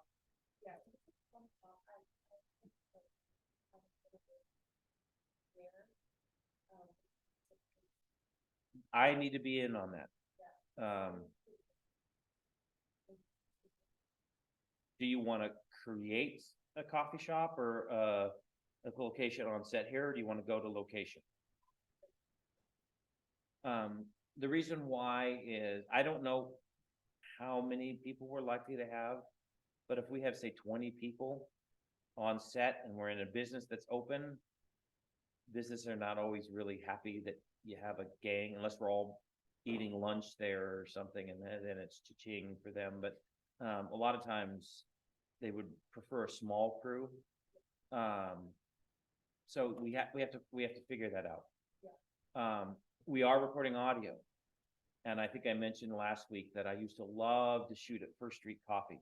Anyone ever get coffee at First Street Coffee? It was awesome, beautiful place, right? No, it's where Togo's is on First Street.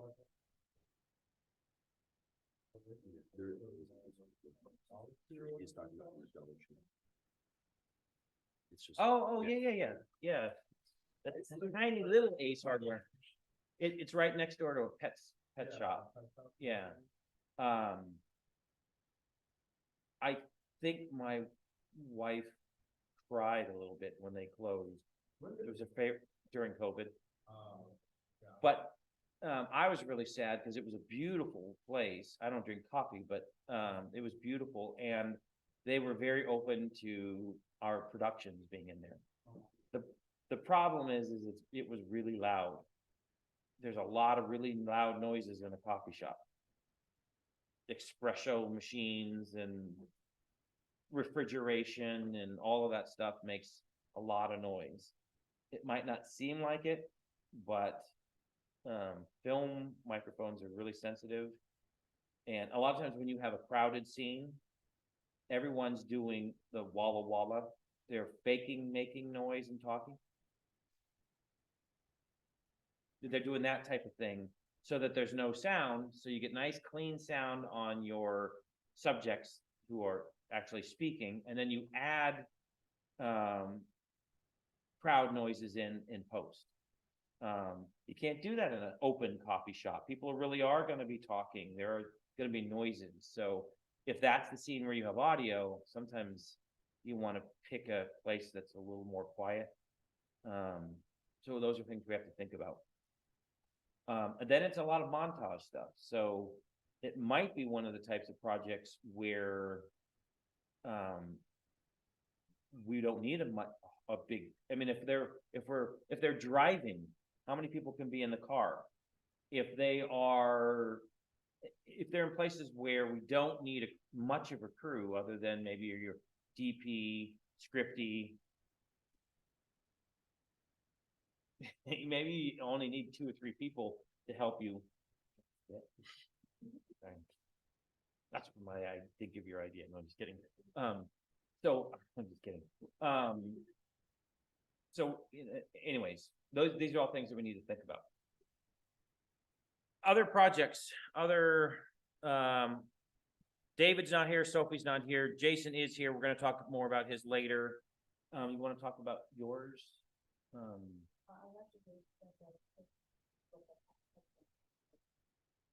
Oh, okay. Does anyone here want to go for the 13th? Gotta get going. I might. I don't know, maybe you have 2 days. Oh. Do you have your script ready? No, but I can get that one in mind. Okay, the sooner you get it to me, the better, because we have to, what is the concept of your project? So on a old lady. And like, well, for the end, it's like, has to be Alzheimer's kind of, Oh, interesting. you know, So it's one person, it's, actually, for the two people. okay, the old lady and her, And then some other people help her, with their, just daily duties and stuff, like she, so it's in a home, yeah, it's in a home. okay, and, what is the character arc? I'm not sure if that. So we really want our characters to change. They have to overcome something. And it might be the woman has Alzheimer's and she's not getting better. She's not changing. If anything, getting worse. So maybe the story is as much about the other person dealing. Maybe it's the person is the son or daughter of, you know, the woman who has Alzheimer's is the mother, and it's their child who's dealing with it, or a grandchild who's dealing with it. Maybe it's the caregiver having to deal with this person, and maybe if it's a caregiver, maybe it's their first day doing this, and it's the frustration of having to, or maybe it's someone who's been doing it for years and they've been very close, and now they feel like they're losing that person, and you know what I mean? So I'm just trying to, help you out by jumping in. Yeah, Maybe we'll talk well, after we- yeah, that's why, a script, and I can help you with that script. The main thing is that no matter how short your film is, it's just like a feature film in that it has a beginning, middle, and end. I hate short films that don't have closure, that you don't feel like, when it's over, you're like, oh man, that was cool, or wow, that was powerful, or that was just tragic. I mean, you don't feel like it accomplished something or whatever. It was like, I hate it. That feeling is, that's it. Wait, what? What happened? Or what, that's what we don't want. So your film, your script, even if it's a page, has to have that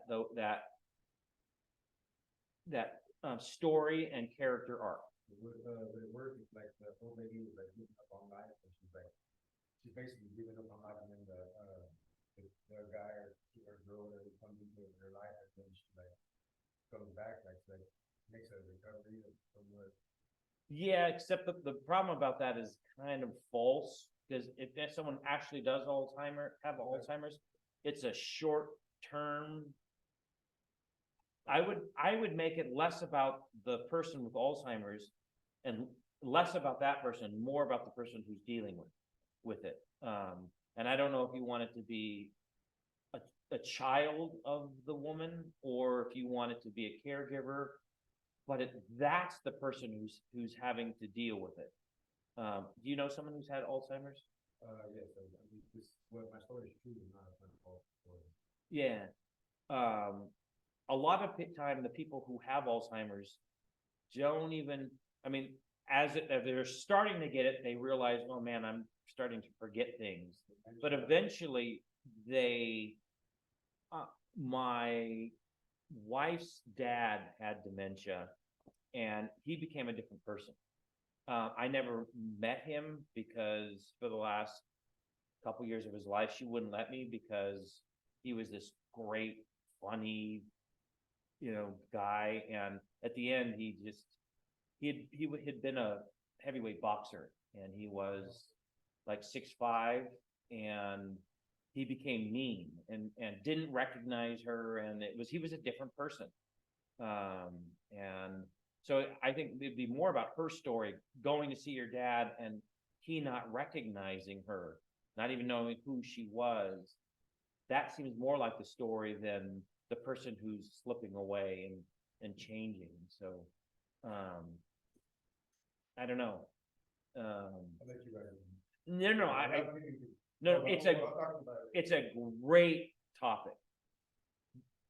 Huge potential for great drama, great emotions. You just have to think about how it's going to end and who's, yeah. So I'd love to talk to you about that. or if you want to do a draft and then we can, or something like that, or jot down some ideas, or sometimes it's just, I want this kind of scene where, you know, they are sitting together and connecting, or they have this fight or whatever, and then we can figure it out. I'm happy to write your screenplay for you or with you, or help you edit it. Joe Porter, who was in our class, I think about 3 semesters ago, he's now working down in Hollywood. He works on all the big sets. I got all these pictures of him with these famous people. He'll always text me and say, "Yeah, look at who I'm working with." But Joe knew he wanted to be a director, but he said, I don't want to write. And so I wrote 2 things for him. He said, I want to do this time travel film.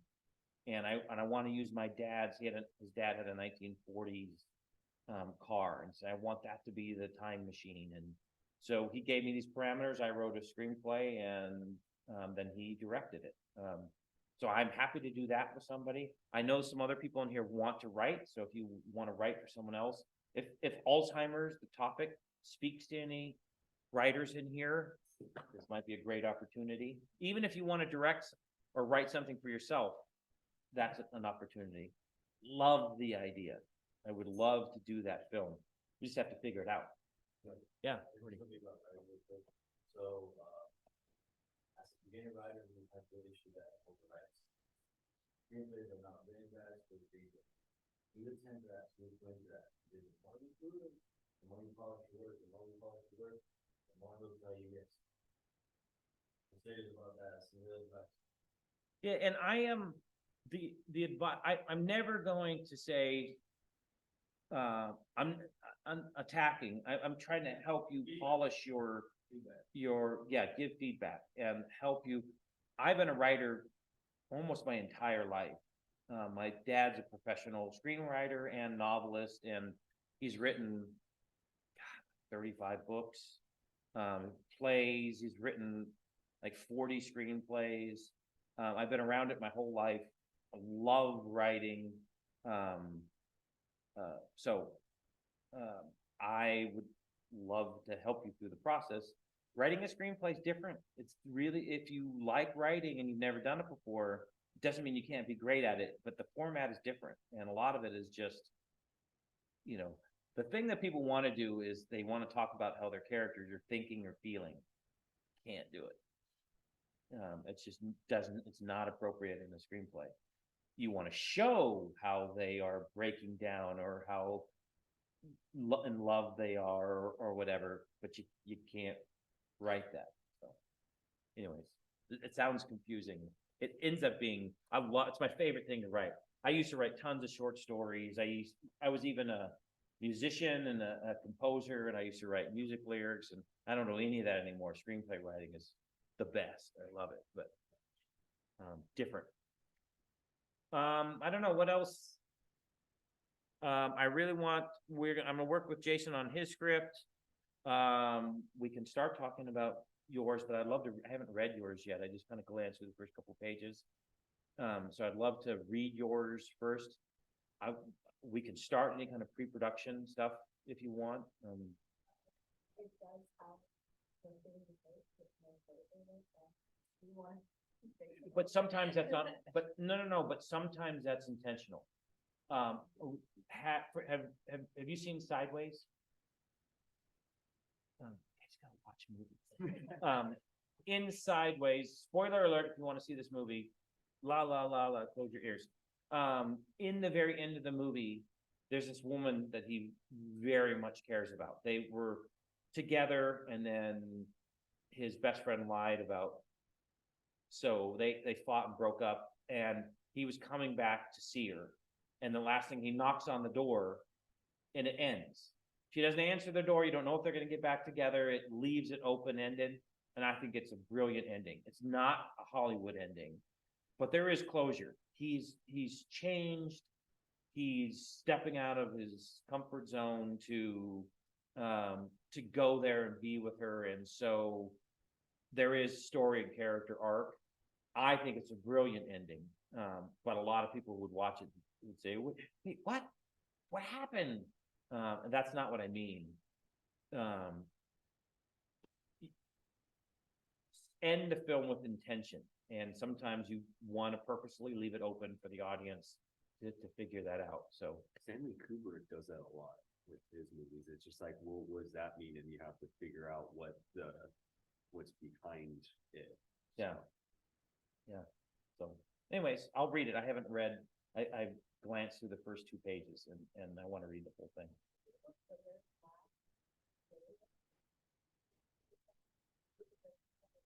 Yeah, December 8th. The keep in mind that I need to see something at the end. You had that last semester where he yeah. filmed and then had to have something ready a week later. And you don't have to have your whole film, but a scene or something just to give us a taste of what was done. So if you wanted December 8th, just know that it means what? Yeah. And again, our April is really the deadline. That's when it has to be perfectly polished for the showcase. But we need to see something. We need to see a scene or a bit of it so that we get a feel of what, because all of us are going to be there helping you make your film. And we have spent hours and time and actors and everybody's worked. And so we want a little payoff. Kellen, I think, can attest to doing something and then not knowing what happened or what finished, because Mateo is in this class. He's not here.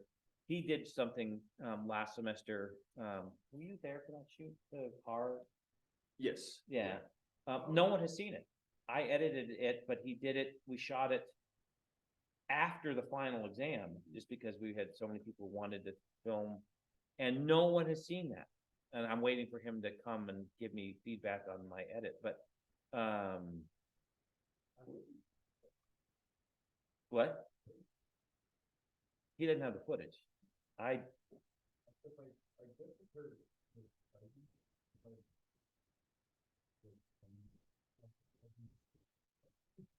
No.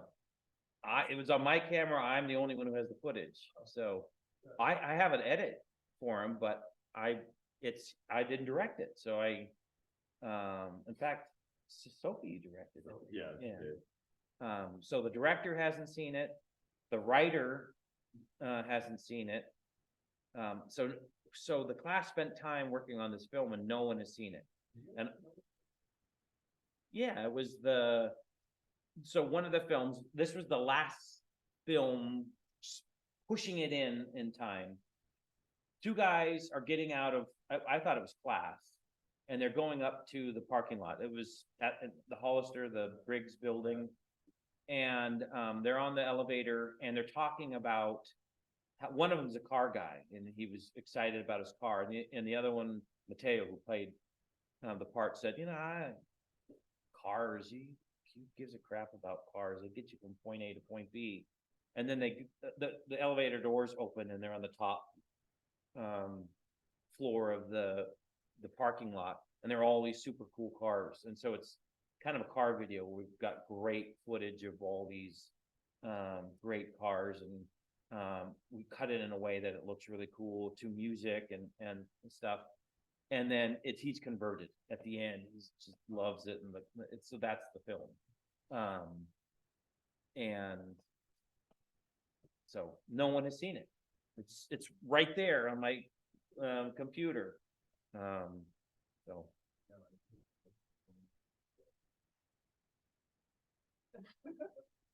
they probably saw us filming. So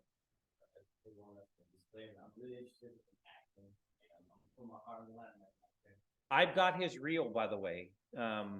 My favorite thing that you ever did was the Breaking Bad scene.